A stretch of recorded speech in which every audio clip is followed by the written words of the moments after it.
آبرودین محمد کی۔ یہ 1970 مئی کا مہینہ ہے۔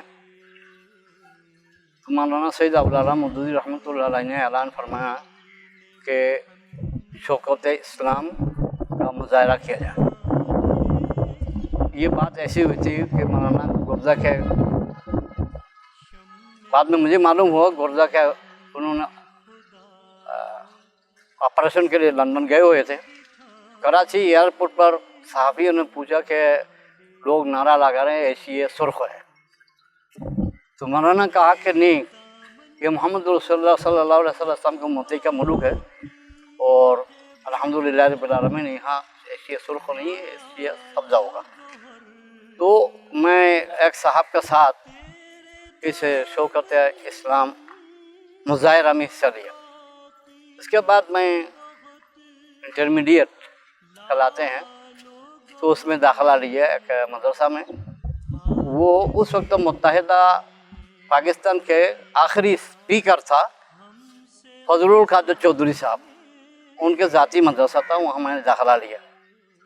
تو وہاں اس وقت ہمارے ایک استاد مولانا عزیز الحق قادری صاحب، یہ احمد سید کاظمی صاحب کا شاگرد بھی ہے، خلیفہ بھی ہے، وہ ہمارے استاد تھے قرآن ترجمہ کا، قرآن کے ترجمہ کا۔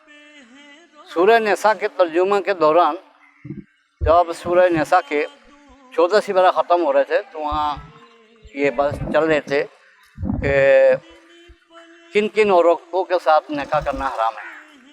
تو اس میں بین اختین، دو بہنوں کو ایک ہی مرد کے ساتھ شادی کے سلسلے میں ممانعت کی آیت تھی، یہ آخری آیت تھی، 23 نمبر کی آیت سورہ نساء کی۔ تو انہوں نے یہ پہلے دفعہ مولانا کے متعلق تفصیلی گفتگو، میں نے شوکت اسلام میں تو یہ مسلمانوں کا مظاہرہ تھا، لیکن مولانا کے تعارف میں اپنے استاد کی زبانی پہلے دفعہ اس طریقے سے سنا کہ ایک شخص ہے جو اسلام کے بارے میں کہتا ہے کہ میں اقامت دین کے لیے اٹھا ہوں، اسلامی نظام نافذ کروں گا، وہ اس قرآن کی آیت کو نہیں مانتا۔ اس نے فتویٰ دیا ہے کہ ایک شخص دو بہنوں کے ساتھ ایک ساتھ شادی کر سکتا ہے۔ میں نے کہا جب قرآن میں یہ واضح طور پر آیت ہے تو ایک عالم اور وہ سید بھی کہلاتا ہے، تو یہ کس طریقے سے یہ جائز ہو سکتا ہے؟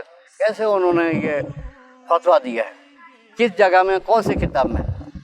تو انہوں نے کہا کہ ان کی ایک کتاب ہے رسائل مسائل، اسی میں یہ بات ہے۔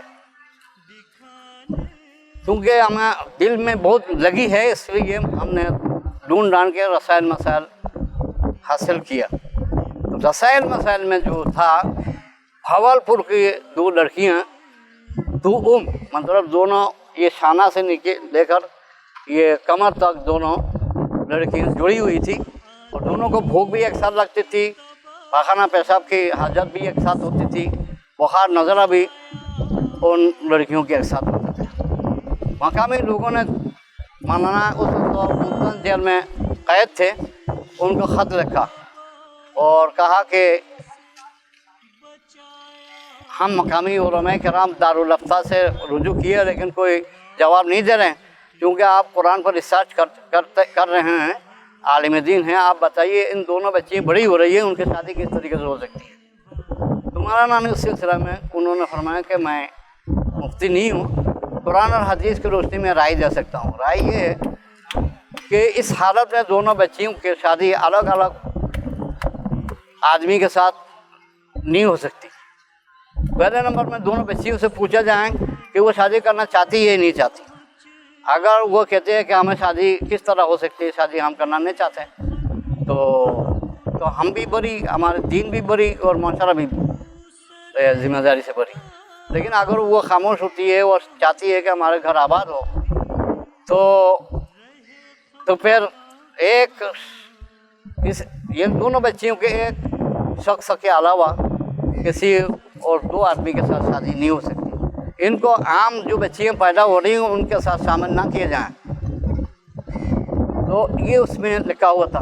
جب یہ عبارت، یہ کتاب ہم نے پڑھی، پھر ہم اپنے استاد کے طرف رجوع کیے اور ہم نے یہ پوچھا کہ آپ نے یہ جو مسئلہ ہمارے کلاس میں بیان فرمایا یہ آپ بتائیے کہ آپ نے یہ کتاب پڑھ کے بیان فرمایا یا کسی سے سن کر آپ نے بیان فرمایا؟ آپ ہمارے استاد ہے، باپ ہے، روحانی باپ ہے۔ انہوں نے کہا کہ کیا مطلب؟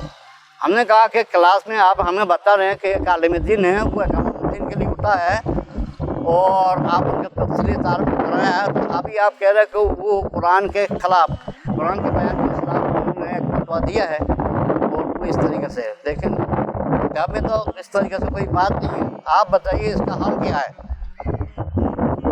تو کہنے لگے تم ہمارے ساتھ بحث کر رہو۔ بہرحال اس سے ہمارے کلاس میں جتنے 25 لڑکے تھے سب متاثر ہوئے، سب ناراض ہوئے کہ بھائی میں نے یہ کہا کہ رسول اللہ صلی اللہ علیہ وسلم کے حدیث آپ نے ہمیں پڑھایا کہ جس نے کوئی بات کسی سے سنی ہے اس کی تصدیق کیے بغیر اس کو پھیلایا تو اس نے جھوٹ بولا، اور اگر اس تحقیق کے بغیر اپنی طرف سے کوئی بات کسی کے اوپر لگایا تو آپ نے تہمت لگائی، تو یہ تو یعنی مناسب نہیں ہے۔ تو اس سے سمجھ لیجیے اب مولانا کی کتابوں کو پڑھنے کا مجھے شوق پیدا ہوا، ایک ایک کر کے شاید ہی مولانا کے کوئی ایسی کتاب ہو، کوئی عبارت ہو جو میں نے نہیں پڑھی ہو۔ اس کے بعد مجھے الحمدللہ میں آہستہ آہستہ جمعیت میں شامل ہوا اور یہ قافلہ کے ساتھ شامل ہو گئے اور سلسلہ جاری رہا۔ حضور نبی کریم صلی اللہ علیہ وسلم نے فرمایا ہر ایک صدی کے اواخر یا اول میں اللہ تعالیٰ ایسے بندوں کو پیدا فرمائے گا جو دین کے اندر جو خرابیاں پیدا ہوئی ہو اور ان خرابیوں کو دور کر کے دین کو اصلی شکل میں لوگوں کے سامنے پیش فرمائے گا۔ یہ تو پہلے ایک بات ہے۔ اس صدی میں آپ جائزہ لیں گے دنیا میں تو مولانا کے لیول کا کوئی عالم دین پایا نہیں ہوا۔ ایک دوسری بات یہ ہے کہ یہ قدرت نے مولانا کو اس طریقے سے مولانا کی تربیت کروائی تو ان کو کسی مدرسہ میں داخل نہیں کروایا گیا۔ 13 سال عمر تک انہوں نے گھر میں پڑھا اور اس وقتوں کے بہت ہی زیادہ معتبر علماء کرام سے ان کو تعلیم دلوائی گئی، حالانکہ وہ روایتی طور پر ایک وکیل کے بیٹے تھے اور ان کے دل کے اندر دماغ کے اندر کیا بات آئی تھی وہ تو اللہ تعالیٰ کے علم میں ہے، لیکن انہوں نے بہترین اندر 13 سال عمر تک کے اندر عربی زبان پر ان کو اتنی عبور دلوا دی ہے کہ انہوں نے براہ راست قرآن سمجھنے کے قابل ہو گئے، حدیث سمجھنے کے قابل ہو گئے۔ مولانا کیونکہ کسی مدارس کسی اسکول کالج سے متاثر ہو کر مطلب ماحول میں سے تعلیم حاصل نہیں کی، انفرادی طور پر تعلیم حاصل کی اور ذاتی کوشش سے براہ راست قرآن پڑھ کے اور براہ راست رسول اللہ صلی اللہ علیہ وسلم کا کلام پڑھ کے انہوں نے دین کو سمجھنے کی کوشش کی۔ لہذا مولانا نے بالکل اصلی شکل میں جس شکل میں اللہ تعالیٰ نے اپنے نبی کے ذریعے سے دین اسلام کو نازل فرمایا، قرآن نازل فرمایا، اسی شکل میں مولانا نے بالکل قرآن کو سمجھا۔ اسی وجہ سے مولانا نے ایک بات یہ فرمایا کہ پرانے جتنے ذخیرے ہیں قرآن کے یعنی حدیثوں کے تفسیروں کے اس کو یعنی ایک سائڈ کر کے دریا بوٹ کر کے براہ راست ایک پروفیسر کی طرح قرآن کو سمجھا جائیں جس طرح عربوں نے سمجھا۔ عرب جو نا 18 علم کے مالک نہیں تھے، وہ عربی زبان جانتے تھے، ان کی مادری زبان عربی تھی اور عربی میں قرآن نازل ہوا، لہذا براہ راست قرآن کو پڑھا جائیں اور اصلی شکل میں قرآن کو پڑھا جائیں تو پھر انشاءاللہ تعالی ہم قرآن سمجھیں گے۔ اس میں مولانا نے جو ایک نقطہ نکالا ہے وہ یہ هو الذی ارسل رسولہ بالہدی ودین الحق لیظہرہ علی الدین کلہ وکفی باللہ شہیدا۔ اس آیت کو ہمارے علماء نے تو پڑھا ہے، لیکن مولانا جس انداز میں اس قرآن کو سمجھا، اس آیت کو سمجھی ہے، بعد میں سمجھے 70-80 سال ہو رہے ابھی تک ہمارے علماء نے اس چیز کو صحیح معنی میں نہیں سمجھ سکے۔ مولانا نے یہ فرمایا کہ اس آیت میں اللہ تعالیٰ نے واضح طور پر یہ بتایا اللہ تعالیٰ وہ ذات اقدس ہے جس نے اپنے نبی کو پیدا فرمایا اور ان کو قرآن عطا فرمایا اور ہدایت دی اور نور ہدایت دی اور لیظہرہ علی الدین کلہ۔ دنیا کے جتنے ادیان ہیں، جتنے ازم ہیں، جتنے نظام حیات ہے، تمام نظام حیات جو انسان نے بنایا، انسان کے دماغ کے عقل کے شعور کے پیداوار ہے، ان پر اللہ تعالیٰ کا بتایا ہوا طریقہ کو غالب کرنا، اسی کو نافذ کرنا اصل نبی کو مبعوث فرمانے کا مقصد ہے۔ تو جو کام نبی صلی اللہ علیہ وسلم نے تمام ادیان پر اس دین اسلام کو غالب کر کے دنیا سے رخصت لے کر گئے ہیں، اب اس کی ذمہ داری امت محمدیہ کی ہے۔ اور اللہ نے وعدہ فرما دیا ہے کہ ان الدین عند اللہ الاسلام، اور اللہ کے نزدیک اگر قابل قبول کوئی دین، کوئی نظام حیات ہے تو اسلام ہے، اور اسی کے اندر فلاح ہے، اسی کے اندر عدل ہے، اسی کے اندر انصاف ہے، اسی کے اندر حقوق ہے اسلام کے، اسی کے اندر آپ کو سکون ہے، اطمینان ہے، سب اسی دین اسلام کے اندر ہی آپ کو حاصل ہو سکتے ہیں۔ اس کے علاوہ کوئی بھی اور دین آپ خود بنائیں گے اس پر زندگی گزر کر آپ کو سکون اطمینان نہیں مل سکتا۔ تمام نوجوان کم سے کم حقیقت ایمان اور حقیقت اسلام جو سید ابوالعلا مودودی رحمۃ اللہ علیہ نے لکھی ہے، ان دونوں حصے کو ضرور پڑھیں۔